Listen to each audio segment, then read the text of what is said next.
سورہ النحل، سورہ نمبر 16، پارہ نمبر 14، آیت کا نمبر 80۔ بسم اللہ الرحمن الرحیم۔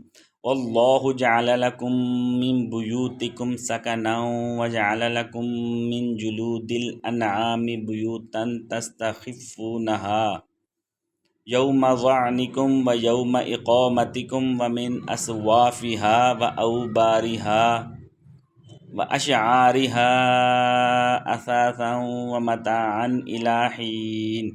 اور اللہ نے تمہارے لیے تمہارے گھروں کو سکونت کی جگہ بنایا اور تمہارے لیے چوپایوں کی کھالوں سے عارضی گھر یعنی خیمے بنائے، جنہیں تم اپنے سفر کے وقت اور اپنے ٹھہرنے کے وقت ہلکا پھلکا پاتے ہو۔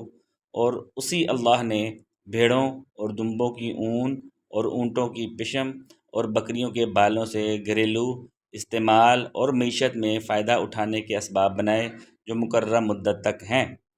And Allah has made your homes a place to rest and has given you tents from the hide of animals, light to handle when you travel and when you camp, and out of their wool, fur and hair He has given you furnishing and goods for a while. صدق اللہ العظیم۔